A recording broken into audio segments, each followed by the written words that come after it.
Hello students, आज हम करेंगे chapter 8 from the book first flight for class 10th और चैप्टर का नाम है मिचबिल द ऑटर और इसके ऑथर हैं गैविन मैक्सवेल। सो हम रीड करने से पहले देखेंगे Gavin Maxwell lives in a cottage in Camusfearna. तो जो गैविन है वो हमारे प्रोटैगनिस्ट है। प्रोटैगनिस्ट मतलब मेन कैरेक्टर, और वो एक कॉटेज में रहते थे। कहाँ पे? कैमिस फियोना में, जो है वेस्ट हाईलैंड्स इन स्कॉटलैंड में। तो वेस्ट के साइड में जो हाईलैंड्स होते हैं वहां पर स्कॉटलैंड के अंदर वो वहां पे उस जगह में रहते थे। When his dog Johnny died, उनका एक कुत्ता था, जब वो मर गया तब Maxwell was too sad to think of keeping a dog again. तो मैक्सवेल इतना बुरा फेज में आ गए थे, वो बहुत ही ज्यादा दुखी हो गए थे कि उन्होंने सोचा कि आज के बाद कभी वो डॉग नहीं रखेंगे अपने पास फिर से। But life without a pet was lonely. पर उनकी लाइफ बिना किसी पेट के बहुत ज्यादा लोनली हो गई थी, सूनी सूनी लगती थी। Read what happened then. तो हमें इस चैप्टर में ये देखना है कि उसके आगे क्या होता है इन मैक्सवेल्स ओन वर्ड्स। और अब हम देखेंगे कि मैक्सवेल के अपने खुद के शब्दों में वो हमें बताएंगे कि आगे क्या हुआ। और ये चैप्टर 4 फेजेस में डिवाइडेड है। तो हम फर्स्ट 2 फेजेस इसमें करेंगे, after that we do the second 2 phases in the next video. So first one starts like this. Early in the new year of 1956 I travel to southern Iraq. तो जब 1956 का जब month start हो रहा था, year start हो रहा था जनवरी में ही, तभी वो सदर्न इराक गए। By then it had crossed my mind that I should like to keep an otter instead of a dog. तो तब उन्होंने सोचा कि कुत्ते की जगह उनको एक ऑटर चाहिए। And that Camus Fiona ringed by water a stone's throw from its door. तो वो बोलती कि कैमस फियोना में तो हर जगह पानी इतना है, रिंग्ड बाय वाटर मतलब कि पानी से घिरा हुआ है, तो फिर वो बिल्कुल एक स्टोन्स थ्रो के जितना पास है, मतलब बहुत ही कम डिस्टेंस है पानी और कैमस फियोना, मतलब उनको बहुत ही इजीली एक ऑटर मिल जाएगा। would be an eminently suitable spot for this experience. तो उसमें वो बोलती है कि ये जो स्पॉट है वो बहुत ही ज्यादा सूटेबल है इस एक्सपीरियंस के लिए कि एक ऑटो को पाला जाए। एमिनेंटली का मतलब होता है कि बहुत ही ऑब्वियस होना, कि वो तो डेफिनेटली आराम से हो सकता है, तो ये बहुत ऑब्वियस है कि पाल सकते हैं। सूटेबल मतलब कि वो चीज जचती है किसी तरह से उस जगह को। When I casually mentioned this to a friend, तो जब उन्होंने ऐसे कैजुअली अपने फ्रेंड को एक बारी बताया कि उनको एक ऑटो पालना है, he as casually replied that I had better get one in the Tigris marches. तो फिर वो बोलते हैं कि जो जिस तरह से बिल्कुल कैजुअली उन्होंने उनको बताया था कि मेरे को एक ऑटो पालना है, तो उन्होंने उसी तरह कैजुअली रिप्लाई किया कि I had better get one in the Tigris marches. तो उन्होंने बोला कि लेके आओ तो टाइग्रिस मार्शेस से ही लेके आओ, for there they were as common as mosquitoes. कि वो वहां पर इतने कॉमन थे, मतलब ऑटोज वहां पे इतने कॉमन थे जैसे मच्छर हो, क्योंकि मच्छर हर जगह मिल जाते हैं। एंड वो often tamed by the Arabs.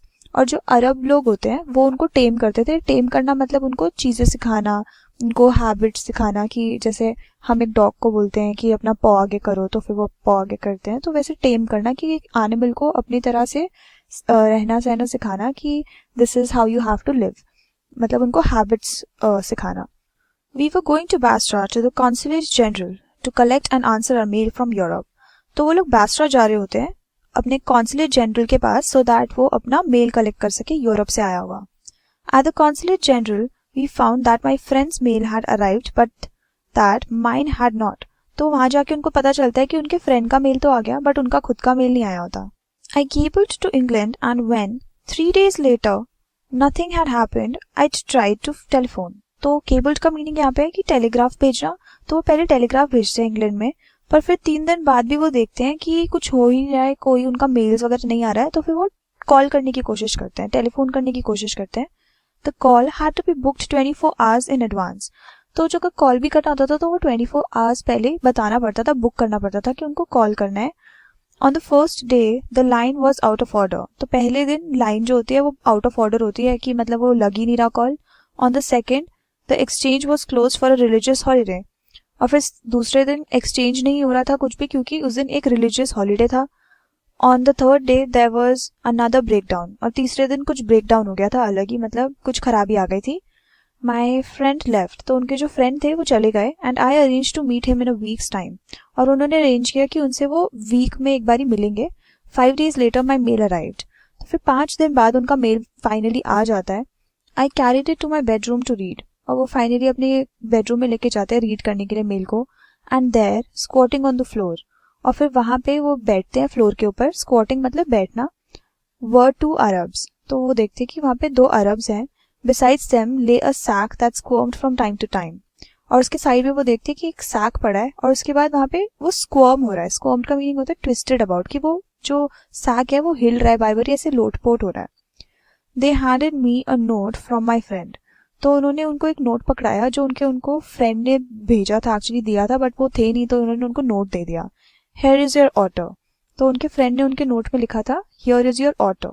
अब हम देखते हैं इनका सेकेंड फेज। हम सेकेंड फेज स्टार्ट करते हैं। With the opening of that sack began a phase of my life that had not yet ended. तो उस सैक को जैसे उन्होंने खोला तो उनका एक ऐसा फेज निकला, लाइफ का एक फेज स्टार्ट हुआ जो अभी एंड नहीं होने वाला था। And may for all I know not and before I do. और वो बोलती कि यार ऐसा भी हो सकता है कि मुझे नहीं पता, पर ऐसा भी हो सकता है कि ये फेज मेरा कभी एंड नहीं होगा जब तक मैं खुद नहीं मरूंगा। It is in effect a thraldom to otters. तो बोलते कि ये एकदम thraldom टू ऑटर्स है।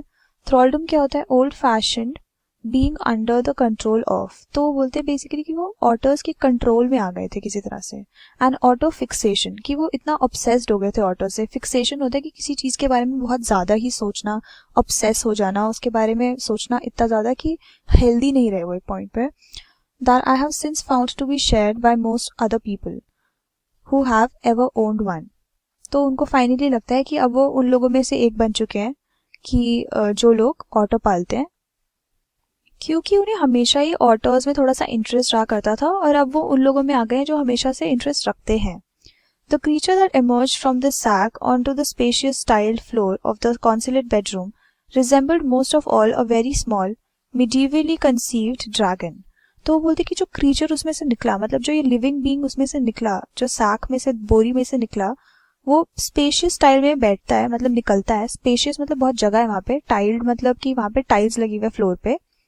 और जो कॉन्सुलेट बेडरूम है, मतलब उनका जो बेडरूम है, वो वहां पे वो जब क्रीचर को देखते हैं तो वो बिल्कुल ऐसा दिख रहा था। रिजेंबल्ड मतलब होता है किसी चीज की तरह दिखना। वो दिखता ऐसा है कि a very small medievally conceived dragon, कि वो बहुत ही छोटे से ड्रैगन की तरह दिख रहा होता है। मिडीवियली कंसीव्ड होता है N imagination of the middle ages, कि जो मिडिल एजेस के टाइम पे जिस तरह के ड्रैगन्स होते थे एक पॉइंट पे, उसकी तरह दिख रहा था जो ऑटर था। From the head to the tip of the tail, तो उनके सर से बिल्कुल टेल तक, he was coated with symmetrical pointed scales. तो उनके पूरी बॉडी पे कोट था, मतलब वो उससे घिरे हुए थे, मतलब उनकी पूरी स्किन पे ये चीज थी। उनकी स्किन पे क्या था? Symmetrical pointed scales of mud armour. तो उनकी पूरी स्किन पे मड था, मतलब मिट्टी थी, और आर्मर की तरह लग रहा था, मतलब उनको पूरा प्रोटेक्ट कर रहा हो, इस तरह का एक शील्ड लग रहा था। इतना सारा मिट्टी उनके पूरे बॉडी पे था। Between those tips was visible a soft velvet fur like that of a chocolate brown mole. तो उन टिप्स में, मतलब जो स्केल्स हैं, उनके बीच बीच में ऐसी थोड़ी थोड़ी टिप्स थी जहाँ पे विजिबल था, मतलब दिख रहा था कि बहुत ही सॉफ्ट सा फर है। वेलवेट मतलब बहुत ही ज्यादा सॉफ्ट एक तरह का कपड़ा होता है, जैसे वेलवेट थोड़ा सा फरी होता है वो, तो उस तरह का फर लाइक उनका दिख रहा था। और वो कौन से कलर का था? Chocolate brown. और वो बिल्कुल मोल की तरह दिख रहे थे। मोल भी एक तरह का रैट होता है, एक एनिमल होता है, तो उसकी तरह उसका स्किन दिख रहा था। He shook himself and I half expected a cloud of dust. तो उन्होंने ऑटो को हिलाया और उन्होंने सोचा कि बहुत सारा डस्ट निकलेगा। क्लाउड ऑफ डस्ट मतलब बहुत सारा डस्ट निकलेगा, but in fact it was not for another month that I manage to remove the last of the mud. पर उन्हें एक हफ्ते तक नहलाना पड़ा ताकि उनके बॉडी से सारा का सारा मड निकल जाए। And see the otter as it were. और फाइनली एक मंथ के बाद उनको एक्चुअली ऑटर का असली रूप दिखा, इन हिज ट्रू कलर्स, उनके असली रंग में। Mijbil, as I called the otter, was in fact of a race previously unknown to science. तो जो उनका ऑटर था, जिनको वो मिजबिल बुलाते थे, वो एक्चुअली में इन फैक्ट मतलब सचमुच में एक ऐसे रेस का था जो पहले साइंस में पता ही नहीं था किसी को। And was at length christened by zoologists Lutrogale perspicillata and maxwelli. तो क्रिस्टन का मतलब होता है कि उनको नाम ही लूट्रोगेल पर्सिपिलाटा ने दिया था। मैक्सवेली इनका पूरा नाम ये है, इन्होंने दिया था पूरा का पूरा जो इसका नाम है फर्स्ट टाइम, बिकॉज एक क्रीचर को तुम देखते हो तो उनको नाम देते हो, तो वो क्रिस्टनिंग कहते हैं उसको, कि पहली बार एक चीज को कुछ बुलाना। और मैक्सवेल्स ऑटर, और फिर तुम उसको मैक्सवेल्स ऑटर की तरह भी जान सकते हो। For the first 24 hours Mijbil was neither hostile not friendly. तो जब तक जो 24 आवर्स थे, जब वो मिले थे उनको फाइनली, तो उसमें ना तो वो हॉस्टाइल थे, मतलब अनफ्रेंडली थे, और ना तो वो बहुत ज़्यादा फ्रेंडली थे। He was simply aloof and indifferent, कि वो बस अलग अलग रहते थे और बिल्कुल ही इंडिफरेंट रहते थे, मतलब उनको किसी चीज़ से मतलब नहीं होता था। Choosing to sleep on the floor as far from my bed as possible, और वो उनके बेड से जितना दूर हो सकता है उतनी दूर सोते थे। The second night Mijbil came on to my bed in the small hours and remained asleep in the crook of my knees. और फिर वो सेकेंड नाइट में क्या करे, वो मिचबिल आए उनके पास बेड पे थोड़े थोड़े आवर्स के बाद, and remained asleep in the crook of my knees, और उसके बाद उनके नीज के पास आके सो गए। Until the servant brought T, उसके बाद जब तक उनके एक सर्वेंट आते हैं उनको टी देने के लिए इन द मॉर्निंग। तो सुबह को उनकी जो सर्वेंट है वो टी देने के लिए आती है, तब तक वो उनकी नीज के पास सो रहा था। And during the day he began to lose his apathy, और फिर सुबह होते होते उनको बिल्कुल ही इंटरेस्ट खत्म हो रहा था उनका। एपैथी क्या होता है? Absence of interest. तो बिल्कुल ही इंटरेस्ट ही खत्म हो गया था उनका सभी चीज़ों में। And take a keen, much too keen interest in his surroundings, तो उनको बस इंटरेस्ट किस में था? उनकी सराउंडिंग्स में से। मतलब कीन मतलब कि बहुत ही ज़्यादा क्यूरियोसिटी होना। I made a body belt for him and took him on the lead to the bathroom, तो उनके लिए उन्होंने एक बॉडी बेल्ट बनाया, एक लीश की तरह, और फिर उनको उसके साथ बाथरूम लेके गए कि उसको खींच खींच के।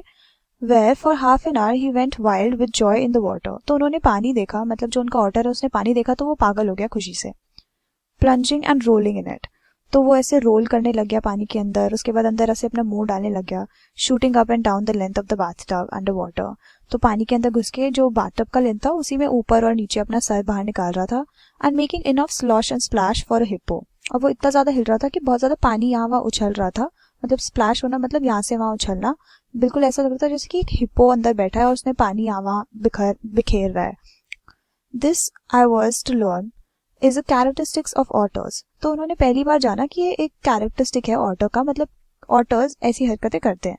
Every drop of water must be, so to speak, extended and spread about the place, तो उन्हें समझ आता है कि जो ऑटर है वो ऐसे सोच के चलता है कि जो पानी है हर एक एक एक ड्रॉप वो यहाँ से वहाँ स्प्रेड होना चाहिए, हर जगह तक जाना चाहिए, एक भी ड्रॉप एक जगह पे नहीं रखना चाहिए। A bowl must at once be overturned, मतलब वो कहीं भी पानी देखेगा, जैसे एक बोल में अगर पानी दिखा उसे तो फिर वो डेफिनेटली उस बोल को गिराएगा, पानी को बिखेरेगा, और if it will not be ओवरटर्न्ड। और अगर ऐसा होता है कि उन्होंने ओवरटर्न नहीं किया, मतलब वो जो बोल है उसको पलटा नहीं, तो फिर वो क्या करेंगे? Be sat in and sploshed in until it overflows, तो वो ये करेंगे कि उस बोल में जाके बैठ जाएंगे और उसके अंदर का जो पानी है उसको स्प्लैश कर देंगे बाहर तक, जब तक वो ओवरफ्लो नहीं कर जाता और नीचे नहीं गिर जाता पानी। Water must be kept on the move and made to do things, कि अगर वो पानी देखेंगे तो पानी एक जगह स्टिल नहीं रहना चाहिए, उसको यहाँ वहाँ बिखेरना चाहिए और पानी के साथ खेलना चाहिए। When static it is wasted and provoking, और जब एक साथ अगर ऐसा देखते हैं कि वो पानी जो है सिर्फ स्टैटिक है, मतलब एक जगह पड़ा हुआ है, सिर्फ हिल नहीं रहा पानी, तो फिर वो किसी तरह से ऑटो को ऐसा लगता है कि वो वेस्ट हो रहा है और प्रोवोक कर रहा है उससे बहुत ज्यादा, कि मतलब वो पानी ऐसे बोर कर रहा है, उसको बोरिंग सा लग रहा है, तो वो पानी किसी काम का नहीं है तो वो वेस्ट हो रहा है और उसको प्रोवोक कर रहा है। प्रोवोक करने का मतलब होता है कॉजिंग एंगर एंड समथिंग, कि कुछ रिएक्ट करे वो। तो वो देख के अगर वो पानी देखता था तो उसको ऐसा लगता था कि चलो पानी को पलटते हैं, ये पानी ऐसा बोरिंग सा लग रहा है, ऐसे स्टैटिक पड़ा हुआ, मतलब बिना कुछ करे। 2 days later Mijbil escaped from my bedroom as I entered it, तो 2 दिन बाद ऐसा होता है कि मिचबिल उनके बेडरूम से भाग जाता है जब वो अंदर आ रहे होते हैं। And I turn to see his tail disappearing round the bend of the corridor that led to the bathroom, तो वो मुड़ते हैं देखने के लिए कि वो कहाँ जा रहा है, तो उन्होंने बस उनका टेल जाते हुए डिसअपियर होते हुए देखा, उनकी आंखों के सामने से जाते हुए देखा, और वो देखते कि बेंड ऑफ द कॉरिडोर मतलब कॉरिडोर के एंड से वो देखते कि बाथरूम की तरफ जा रहा है वो। By the time I got there he was up on the end of the bathtub, तो जब तक बाथरूम पहुंचते तो वो बाथटब के बिल्कुल एंड पे खड़ा होता है। And fumbling at the chromium tabs with his pause, तो वो टैब्स को खोलने की कोशिश कर रहे होते हैं। क्रोमियम टैब्स होते हैं वो, मतलब जो इस मेटल के टैब्स होते हैं, क्रोमियम मेटल के टैब्स होते हैं, तो उसको खोलने की कोशिश कर रहे थे ताकि उसमें से पानी निकले। I watched amazed, in less than a minute he had turned the taps far enough to produce a trickle of water, तो वो जब देखते तो बहुत ही ज्यादा सरप्राइज हो जाते हैं, अमेज हो जाते हैं, उन्हें बहुत अच्छा सा इंटरेस्टिंग सा लगता है कि उन्होंने 1 मिनट भी नहीं लिया कि उन्होंने टैप्स को खोल दिया इतना ज्यादा कि बहुत सारा पानी प्रोड्यूस हो जाए और लाइक बहुत सारा पानी निकले, ट्रिकल ऑफ वाटर की पानी बिल्कुल ऐसे रश करता हुआ बाहर निकले। And after a moment or two achieve the full flow, और फिर 1-2 मिनट में बिल्कुल पानी तेजी से चलने लग गया, बहुत ज्यादा फुल फ्लो में चलने लग गया। He had been lucky to turn the tap the right way, on later occasions he would sometimes screw it up still tighter, तो मतलब वो बहुत लकी थे कि उन्होंने सही तरफ टैप को घुमाया, वरना ऐसा भी बहुत बार हुआ था कि उन्होंने टाइट कर दिया उल्टा और पानी निकालने की जगह वो उन्होंने और तेज से बंद कर दिया। Chittering with irritation and disappointment at the tap's failure to cooperate. और फिर वो ऐसे अजीब अजीब सी आवाज निकालने लगता है, जैसे ऑटर्स की जो आवाज होती है, इरिटेट होके कि मतलब उनको देख के गुस्सा आ रहा होता है कि चल क्यों नहीं रहा, और डिसअपॉइंट होके कि निराश होके कि टैप चल क्यों नहीं रहा, और जो मतलब टैप ने उनको बेसिकली फेल कर दिया है और वो कोऑपरेट नहीं कर रहा उनके साथ, कि उनके अगर वो चाह रहे हैं कि कुछ करे, टैप्स तो कर नहीं रहे, इसलिए वो इरिटेट हो रहे हैं। Very soon Mij would follow me without a lead and come to me when I called his name. और बहुत जल्द ऐसा हुआ कि वो लोग, उनका एक बॉन्ड बन गया कि वो जब भी उनका नाम बुलाते थे तो वो ऑटो भागे भागे उनके पास आ जाता था। ही spent most of his time in play. तो उनका जो मेजोरिटी ऑफ द टाइम होता था वो हमेशा खेलते रहते थे जो ऑटो थे। ही spent hours shuffling a rubber ball around the room like a 4-footed soccer player. तो वो 4 फुट सॉकर प्लेयर की तरह रबर बॉल के साथ खेलते रहते थे बहुत सारा टाइम। लाइक शफलिंग होता है कि यहाँ से वहां से चीज को फेंकना, तो वो बॉल के साथ पूरे दिन खेलते रहते थे एक सॉकर प्लेयर की तरह। सॉकर होता है football. Using all 4 feet to dribble the ball. तो उनके चारों हाथों से अपने बॉल को वो ड्रिबल करते थे, मतलब एक जगह से दूसरी जगह लेके जाते थे। And he could also throw it. और वो बॉल को थ्रो भी कर सकते थे, मतलब फेंक भी सकते थे with a powerful flick of the neck. और फ्लिक क्या होता है? क्विक और लाइट मूवमेंट होता है कि वो अचानक से अपना सर हिलाते थे, गला से मारते थे, तो वो बहुत ही आराम से उस बॉल को थ्रो भी कर पाते थे। To a surprising height and distance, कि वो इतना सरप्राइजिंग से बहुत ही हाइट में भी फेंक पाते थे और डिस्टेंस में भी फेंक पाते थे। But the real play of an otter is when he lies on his back. पर असली टाइम तो वो होता है देखने लायक जब ऑटर अपने बैक पे लाई करता है, मतलब अपने बैक के सहारे ऐसे लेटा हुआ होता है, जगल्स with small objects between his pause. और वो जब जगल कर रहा होता है, मतलब जैसे हमने देखा है कि लोग ऑरेंजेस को जगल करते हैं, उसी तरह वो छोटी छोटी चीजों को लेके एक हाथ से दूसरे हाथ पे डालता है, जगल करता है उसका मतलब होता है। और छोटे छोटे ऑब्जेक्ट्स उसके छोटे छोटे पॉज के साथ वो जगल करते हैं। Marbles were Mij's favourite toy for the pastime. तो मार्बल्स जो होते हैं वो, जो मिजबिल है उनका फेवरेट टॉय होता था, पास टाइम होता था कि अब अगर वो बोर हो रहा है तो वो मार्बल्स के साथ खेलेगा, उनको एक हाथ से दूसरे हाथ तक फेंकेगा और तो जगल करेगा। He would lie on his back rolling 2 or more of them up and down his wide flat Bailey without ever dropping one two the floor. तो इसमें हमें डिस्क्राइब किया हुआ है कि वो किस तरह मार्बल्स के साथ खेलते थे। तो वो अपने लाई करते थे बैक पे, ऐसे लेट जाते थे नॉर्मली, उसके बाद फिर वो ऐसे रोल करेंगे यहाँ से वहाँ, आगे पीछे ऊपर नीचे, और उसके बाद अपने फ्लैट बेली पे बिना एक बारी भी ड्रॉप करे उन मार्बल्स के साथ खेलते रहते थे। तो अभी तक हमने इस चैप्टर में मिजबिल के बारे में जाना है कि वो किस तरह के ऑटर थे, उनको क्या पसंद था, कि उन्हें पानी से खेलना बहुत ज़्यादा पसंद था, और जो हमारे ऑथर हैं कि उनको डॉग क्यों नहीं चाहिए था, अब उन्हें ऑटर्स में फिक्सेशन हो गई थी बहुत ज़्यादा, वो ऑब्सेस हो गए थे ऑटर्स के साथ। और फिर इनिशियली लाइक उनका जो बॉन्ड बन रहा है धीरे धीरे हम वो देख रहे हैं। हेलो स्टूडेंट्स, तो अब हम चैप्टर को कंटिन्यू करते हैं थर्ड फेज से। तो अभी तक हमने बेसिकली देखा है कि जो हमारे मेन प्रोटैगनिस्ट है उनके पास ऑटर आ गया है और वो उनके कैरेक्टरिस्टिक्स वगैरह के बारे में काफ़ी डिस्क्रिप्शन दे रहे हैं। तो अब हम आगे बढ़ते हैं। Days passed peacefully at Basra but I dreaded the prospect of transporting Mij to England. तो वो बोलते हैं कि बास्रा में जब तक वो होते हैं तब तक तो उनका बहुत अच्छा टाइम कट रहा होता है, पर वो ड्रेड कर रहे होते हैं ये प्रोस्पेक्ट को लेके। मीनिंग ड्रेडेड द प्रोस्पेक्ट का मतलब क्या होता है? Was in great fear of something that something would happen in the future, कि मतलब वो फ्यूचर के बारे में सोच सोच के बहुत ही ज्यादा चिंता हो कर रहे हैं अपने आप में ही। ड्रेडेड कि मतलब वो चाहते ही नहीं कि वो बिल्कुल भी हो। और वो प्रोस्पेक्ट की ये आइडिया, तो वो बेसिकली ओवर थिंक कर रहे हैं बहुत ज्यादा। Of transporting which to England, कि वो उनको अपना जो ऑर्डर है उसको वो इंग्लैंड कैसे लेके जाएंगे। एंड टू कैमिस फियोना, कि वो अपने लाइक जहाँ पे वो पहले रहते थे वहां पर वापस कैसे लेके जाएंगे। The British airline to London would not fly animals. तो जो ब्रिटिश एयरलाइन है जो लंदन जाती है वो एनिमल्स को फ्लाई नहीं करती। So I booked a flight to Paris on another airline. तो वो दूसरी एयरलाइन में बुक करते हैं फ्लाइट टिकट, और वो होता है पेरिस के लिए। And from there to London, और उसके बाद वो दो बेसिकली फ्लाइट्स ले लेते हैं कि पहले पेरिस जाएंगे, उसके बाद पेरिस के बाद वहां से लंदन जाएंगे। The airline insisted that Mitch should be packed into a box not more than 18 inches square. तो उन्होंने इंसिस्ट किया, मतलब बोला कि अगर ऐसा नहीं होगा तो फिर वो नहीं जाएगा। तो बेसिकली बहुत ही ज़्यादा रिक्वेस्ट किया कि ऐसा करना प्लीज़, कि एक ऐसे बॉक्स में डालना जो 18 इंचेस स्क्वायर में हो, ज़्यादा उससे बड़ा ना हो।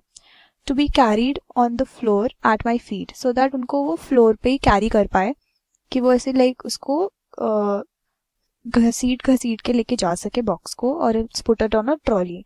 आई had a box made and an hour before we started I put Mij into the box.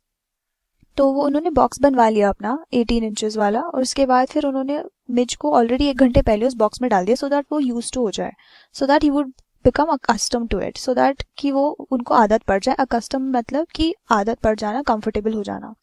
And left for a hurried meal, और उसके बाद वो खाना खाने के लिए भागते हैं. When I returned there was an appalling spectacle. तो वो वापस जब आते हैं तो फिर एक appalling spectacle होता है, मतलब एक बहुत ही ज़्यादा शॉकिंग सा सीन हो जाता है. There was complete silence from the box. तो वो बॉक्स में देखते हैं बिल्कुल आवाज़ ही नहीं आ रही होती. But from its air holes and chins around the lid, blood had trickled and dried. पर वो देखते हैं कि जो बॉक्स है उसके जो एयर होल्स हैं, मतलब उसमें उन्होंने थोड़े थोड़े ऐसे छेद कर रखे थे ताकि उनका जो ऑटर है वो सांस ले पाए. उसमें से चिंक्स अराउंड और एयर होल्स और चिंक्स अराउंड द लिड्स में से ब्लड निकल रहा होता है. ट्रिकल मतलब ऐसे ऊज आउट होना, ऐसे फव्वारे की तरह से निकलना, और ड्राई हो चुका होता है. वो जो ब्लड होता है वो सूख चुका होता है. I whipped off the lock and tore open the lid and Mij exhausted and blood spattered whimpered and caught at my leg. तो वो जल्दी से बक्से को, जो बक्सा होता है जिसके अंदर उन्होंने 18 इंचेस का बनवाया होता है, जिसमें मिज को ऑलरेडी रखा हुआ होता है 1 घंटे से, तो उसमें से वो एकदम फाड़ के उसको निकालते हैं, क्विकली टेकिंग ऑफ, कि बिल्कुल जल्दी जल्दी हड़बड़ी में डब्बा को खोलते हैं, उसका लॉक तोड़ते हैं, और उसके बाद जो उसका लिड होता है उसको फाड़ देते हैं. फिर वो देखते हैं कि उसमें मिज अंदर है और वो बहुत ही थका हुआ है और ब्लड में स्प्लैटर कर रहा है, मतलब ब्लड है, और वो वहाँ पे फड़फड़ा रहा है अपने जो उसके फिन्स हैं, उसके जो हाथ है, और वो डरा हुआ है बहुत ज़्यादा. विम्पर्ड मतलब वो ऐसे सहमा हुआ सा है, और वो बिल्कुल डरे डरे उनके पैर को आके पकड़ लेता है रोते हुए. और विम्पर्ड का मतलब ऐसे रोने वाली थोड़ी थोड़ी आवाज़ निकालते हुए, बहुत ज़्यादा डरा हुआ और सहमा सा लग रहा था जो ऑर्डर था. He had torn the lining of the box to shreds. तो उसकी जो लाइनिंग होती है बॉक्स की, उसको बिल्कुल बहुत ज़्यादा फाड़ा हुआ होता है कि वो श्रेड्स बन गया होता है, बस मतलब बहुत ही ज़्यादा पतला कपड़ा हो जाता है उसका, जो बॉक्स का होता है लाइनिंग वो बहुत ही पतला हो जाता है. When I removed the last of it so that there was no cutting edges left, it was just 10 minutes until the time of flight. तो जब जो हमारे मैक्सवेल है, तो वो जब फाड़ने लगते हैं उस पूरे के पूरे बॉक्स को, तो रिमूव करते करते जो लास्ट के जो कटिंग एजेस वगैरह होते हैं उसमें, कि उनको लग सकती है थोड़ी और उनके ऑर्डर को, इस वजह से वो कट कर रहे होते हैं एजेस को. बट देन जब तक वो टाइम होता है कि वो कंप्लीट करे ये काम, तब तक सिर्फ फ्लाइट को 10 मिनट बचे होते हैं, तो वो बहुत लेट हो जाते हैं इस सीन की वजह से. And the airport was 5 miles distant. तो और एयरपोर्ट जो था वो 5 miles अवे था, मतलब बहुत दूर था. I put the miserable Mij back in to the box holding down the lid with my hand. तो उन्होंने अपने ऑटो को वापस डाला बॉक्स में, उसके बाद अपने बॉक्स को हाथ में ही पकड़ा और किसी तरह से वो चलने लगे, कि और उनको जल्दबाजी हो रही थी तो उन्हें ज़्यादा सोचा नहीं. I sat in the back of the car with the box beside me as the driver tore through the streets of Basra like a ricocheting bullet. तो वो जाके बैठ जाते हैं कार के पीछे, अपने बॉक्स को बिल्कुल अपने साइड में रखते हैं जिसमें ऑटर है, और उसके बाद जो ड्राइवर होता है वो बहुत तेजी से टोर थ्रू, मतलब बहुत ही ज्यादा तेजी से चल रहा था वो स्ट्रीट्स ऑफ बासरा, मतलब उन स्ट्रीट्स में बहुत तेज से गाड़ी चला के लेके जाते हैं. रिकोशेटिंग बुलेट होता है, a bullet which changes direction after hitting a surface, क्योंकि वहाँ पे टर्न्स एंड ट्विस्ट आ रहे होंगे, तो इस वजह से जो बुलेट की तरह गाड़ी यहाँ से वहाँ डायरेक्शंस को चेंज कर रही थी. The aircraft was waiting to take off. तो जो उनका प्लेन था वो बस टेक ऑफ करने वाला था. I was rushed through to it by infuriated officials. और फिर उनको बिल्कुल भगा भगा के अपने प्लेन तक लेके गए. इन्फ्यूरिएटेड ऑफिशियल्स होते हैं कि मतलब बहुत ही इरिटेटेड ऑफिशियल्स है, कि मतलब क्योंकि उन्होंने अब पंक्चुअलिटी नहीं दिखाई तो फिर वो भी अनॉयड है कि उनको भी एक्स्ट्रा एफर्ट्स करने पड़ रहे हैं. इन्फ्यूरिएटेड मतलब बहुत ही ज़्यादा गुस्सा. उसके बाद luckily the seat booked for me was at the extreme front. तो लकीली वो तो चलो उनकी जो सीट थी वो बिल्कुल आगे की सीट थी, तो उनको ज़्यादा दिक्कत नहीं हुई. I covered the floor around my feet with newspapers. तो उनके सामने जो फ्लोर होता है उसमें वो न्यूज़पेपर्स से कवर कर देते हैं फ्लोर को. Rank for the air hostess. फिर वो एयर हॉस्टेस को बुलाते हैं and gave her a parcel of fish for Mij. फिर वो फिशेस का पार्सल दे देते हैं उनके एयर हॉस्टेस को कि उनको खाना खिला देना, to keep in a cool place, कि जो उनका जो खाना वो लेके आए होते हैं फिशेस वाला, कि उसको एक ठंडी जगह पे रख दो सो दैट वो सड़े ना और स्मेल ना आए. I took her into my confidence about the events. तो उन्होंने सब कुछ एक्सप्लेन किया, इवेंट्स वगैरह बताए of the last half an hour. तो मतलब वो अपना वेंट कर रहे थे बेसिकली, उनको सब कुछ बताया उन्होंने बिकॉज वो सुन रही थी और फिर उनको बात करनी थी किसी से. टुक हर इनटू कॉन्फिडेंस का मतलब होता है कि शेयर्ड एक्सपीरियंसेस विद. कि मतलब उन्होंने पूरी की पूरी बात उन्हें बैठ के बताई। I have retained the most profound admiration for that air hostess. तो बोलते कि उस दिन उनको बहुत ही एडमायर कर रहे थे वो एयर होस्टेस को, क्योंकि उन्होंने बहुत ही ध्यान से उनकी बातें सुनी। She was the very queen of a kind. वो बोलते कि वो बहुत ही डिफरेंट थी एयर होस्टेस, क्वीन की तरह थी, मतलब अलग ही बहुत ही यूनिक लड़की थी। She suggested that I might prefer to have my pet on my knee. तो उन्होंने उनसे पूछा भी कि अगर आपको अपने पेट को अपने पास रखना है तो। And I could have kissed her hand in the depth of my gratitude.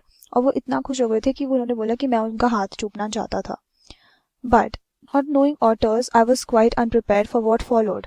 तो वो बोलते कि हाँ, उन्होंने हाँ बोल दिया, पर उन्हें पता ही नहीं था कि ऑटर्स का क्या रिएक्शन होगा प्लेन में। इस वजह से वो बहुत ही ज़्यादा अनप्रिपेयर्ड थे कि आगे जो होता है उसके लिए वो बिल्कुल प्रिपेयर्ड ही नहीं थे। Mij was out of the box in a flash. तो वो जैसे ही उनको अपने सीट के पास लेके आते हैं उनकी जो एयर हॉस्टेस होती है, तो तभी के तभी मिज अपने बॉक्स में से बाहर निकल जाता है। He disappeared at high speed down the aircraft. तो वो जैसे ही बॉक्स में से निकलता है वो एयरक्राफ्ट से ही बाहर निकल जाता है बहुत ही ज़्यादा तेज़ी से। There were squawks and shrieks and a woman stood up on her seat screaming out। तो अब लोगों ने ऑटो को देखा तो वो डर जाएंगे और फिर वो स्क्वॉक कर रहे हैं, मतलब बहुत ही ज़्यादा चिल्ला रहे हैं, श्रीक कर रहे हैं, स्क्रीम कर रहे हैं, बेसिकली बहुत ज़्यादा डरे हुए हैं। अ रैट, क्योंकि जो उनका ऑटर है वो ऐसे उसकी स्केल थी पहले इनिशियली, और उनका जो स्किन था वो मोर लाइक अ रैट था, जैसे हमने पहले देखा था मोल की तरह था। I caught sight of Midge's tail disappearing beneath the legs of a portly white turbaned Indian।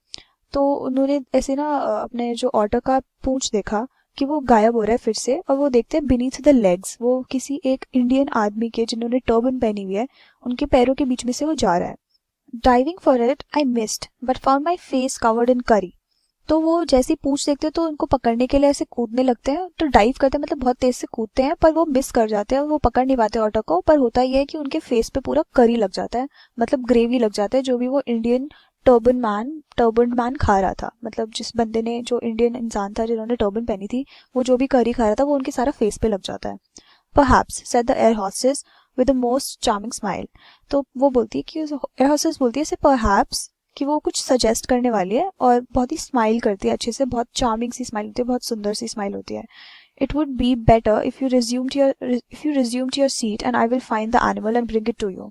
तो इतना फनी सीन होने के बाद वो ऐसे बोलती है कि एक काम करो, इट्स बेटर कि आप अपनी सीट पे जाके बैठ जाओ और आपका एनिमल मैं ले आऊंगी। I returned to my seat. I was craning my neck, trying to follow the hunt, when suddenly I heard from my feet a distressed chitter of recognition and welcome। तो जो ऑथर है वो अपनी seat पे जाके तो बैठ जाते हैं, पर वो स्टिल अपना नेक घुमा घुमा के देख रहे होते हैं। क्रेनिंग का मतलब होता है कि स्ट्रेच करते हुए यहाँ वहाँ देखना। तो वो बेसिकली हंट देख रहे होते हैं कि क्या है, हॉस्टेस ने उनके ऑटो को पकड़ा है कि नहीं। पर फिर सडनली उनको ना ऐसे आवाज़ आती है, डिस्ट्रेस्ड आवाज़ आती है, चिटर आती है, मतलब कि वो उनको ऐसे दुखी होके हेल्प मांग रहा है, क्योंकि वहां पे सारे के सारे उनको पकड़ने में लग गए थे मिचबिल को। तो फिर वो अब उनके पास आता है कि मैं तुम्हें रिकॉग्नाइज करता हूँ, मतलब मैं तुम्हें जानता हूँ, और फिर वो बहुत ही वेलकमिंग वे में उनके पास आके हेल्प मांगता है। And Mij bounded on to my knee, और वो जो मिचबिल है वो उनके ऐसे नी पे आके चिपक जाता है। बाउंडेड मतलब चिपक जाना। And began to nuzzle my face and my neck, और उसके बाद फिर वो नजल करने लगता है, मतलब बहुत ही जेंटली रब करने लगता है अपने नोज से उनका फेस और उनका नेक। फिर हम आते हैं फोर्थ फेज पे। After an eventful journey, Maxwell and his auto reached London, where he had a flat। तो फाइनली पहुंचते हैं लंदन, जहाँ पे मैक्सवेल का एक अपना फ्लैट होता है। Mitch and I remained in London for nearly a month. तो उनका ऑटर और वो बस एक मंथ के लिए एटलीस्ट तो वहाँ पे रहते ही हैं लंदन में। He would play for hours with the selection of toys. तो वो कम से कम बहुत टाइम तक, मतलब वो आवर्स, काफ़ी घंटे आराम से अपने टॉयज के साथ खेलता था, जैसे ping pong balls, marbles, rubber fruit and terrapin shell that I had brought back from his native marshes। तो ये सब चीज़ें होती थी जिनके साथ जो उनका ऑटर है वो खेलना बहुत ज़्यादा पसंद करता था। टेरेपिन शेल क्या होता है, वो एक टर्टल का शेल होता है। तो वो अपने मार्शेस के जहाँ से वो ऑटर को लेके आए थे वहीं से उन्होंने खरीदा था, सो दैट उनको थोड़ा होमली फील्स भी आए। और फिर रबर फ्रूट, जो नकली फ्रूट्स होते हैं पर रबर के बने होते हैं, वो सब। With a ping pong ball he invented a game of his own. तो वो एक पिंग पोंग बॉल से, जो मिचबिल है, वो अपने आप ही एक गेम इन्वेंट कर देता है, विच कुड कीप हिम इनक्रॉस्ड, मतलब जो हमेशा उसको कम्प्लीटली इंटरेस्टेड रखता है, कम्प्लीटली इंटरेस्टेड है, मतलब उसको बनाए रखता है, उसको काफ़ी ज़्यादा इंटरेस्टेड रखता है सारा टाइम, तो वो बिजी रहता था for up to half an hour at a time. कम से कम आधा घंटा वो हमेशा खेल लेता था उसी चीज़ से। A suitcase that I had taken to Iraq had become damaged on the journey home. तो उनके पास एक सूटकेस होता था जो वो इराक लेके गए थे, तो वो जब वापस आ रहे थे तो जर्नी में उनका बहुत डैमेज हो गया था वो suitcase. So that the lid when closed, जब वो लिड को बंद करते थे, remained at a slope from one end to the other. तो वो जो उसका लिड होता था वो कम्प्लीटली बंद नहीं होता था, तो वो ऐसे स्लोप बन जाता था एक एंड से दूसरे एंड तक। Mitch discovered that if he placed the ball on the high and it would run down the length of the suitcase. तो जो उनका ऑटर है उसने ऐसे रियलाइज किया, डिस्कवर किया, उसने ऐसे खोजा कि अगर वो अब उसके जो ऊपरी वाला हिस्सा होगा सूटकेस का, अगर वो आप बॉल रखेंगे तो वो ऐसे धीरे धीरे स्लाइड करते हुए रन डाउन करेगा नीचे की ओर। He would dash around to the other end to ambush its arrival.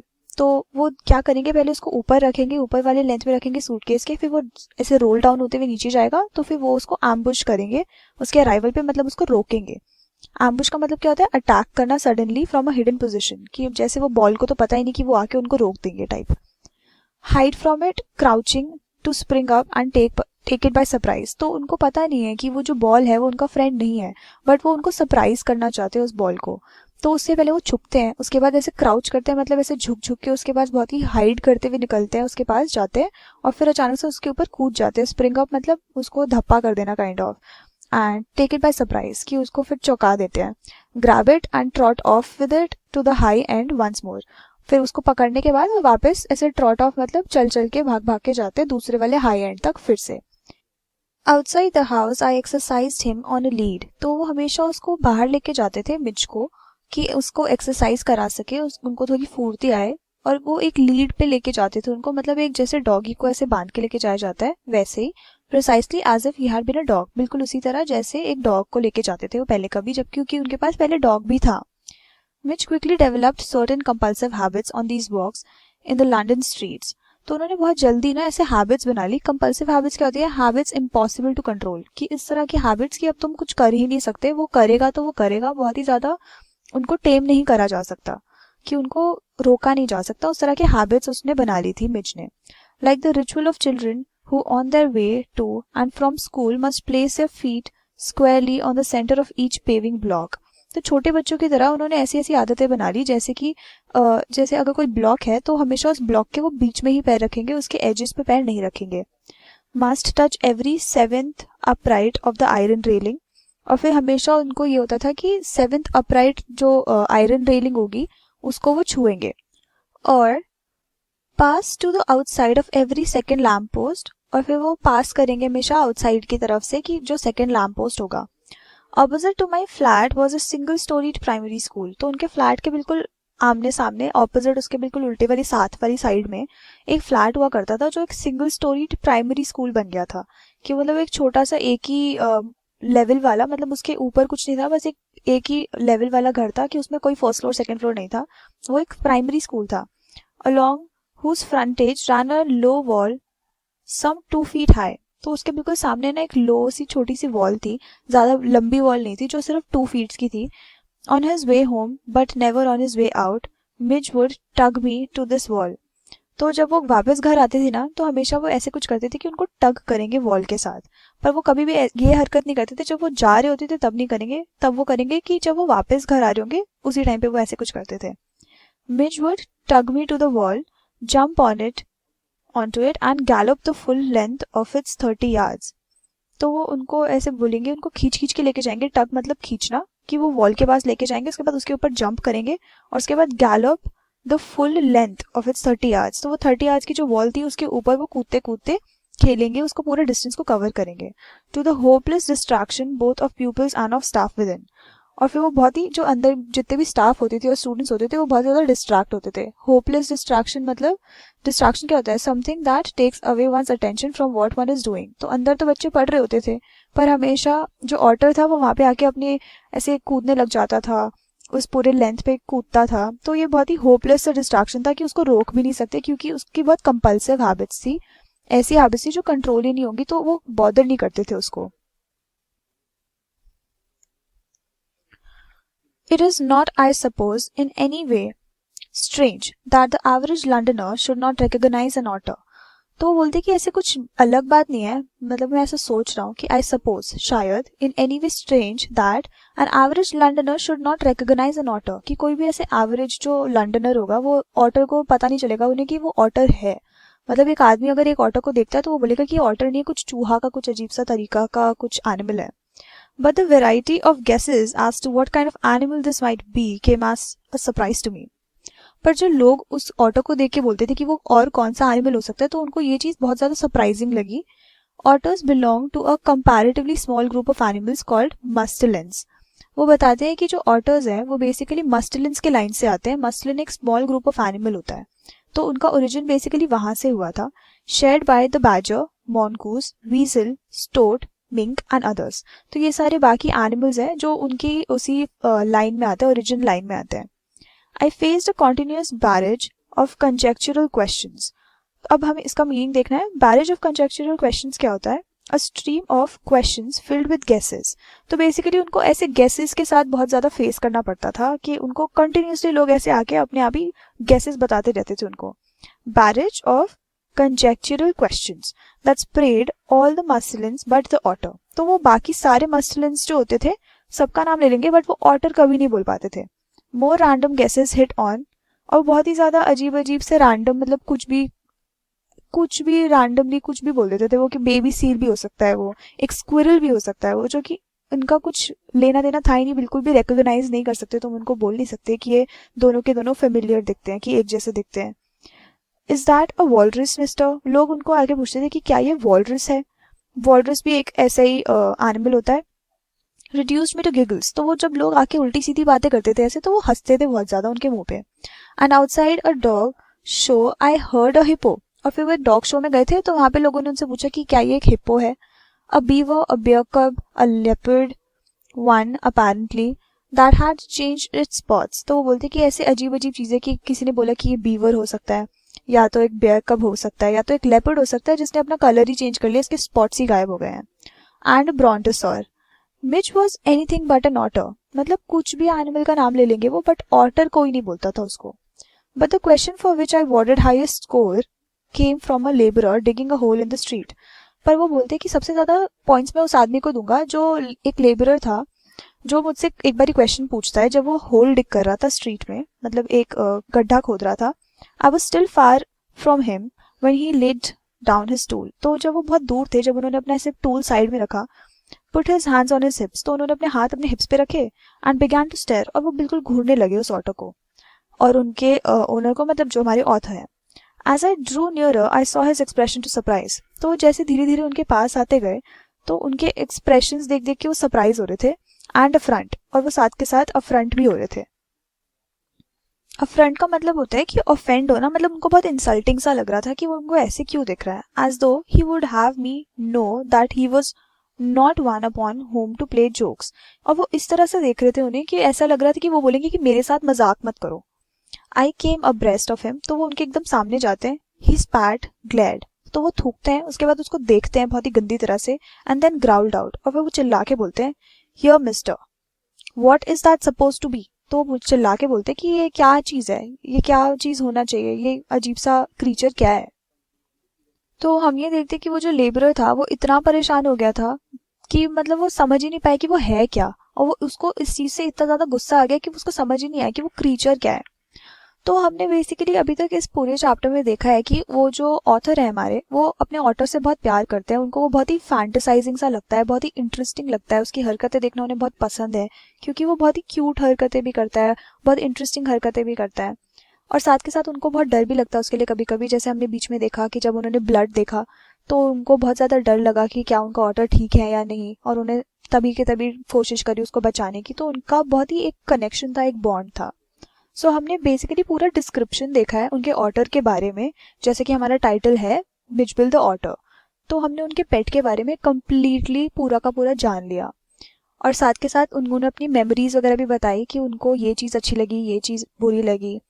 तो इसी के साथ हमारा चैप्टर ख़त्म होता है। Thank you.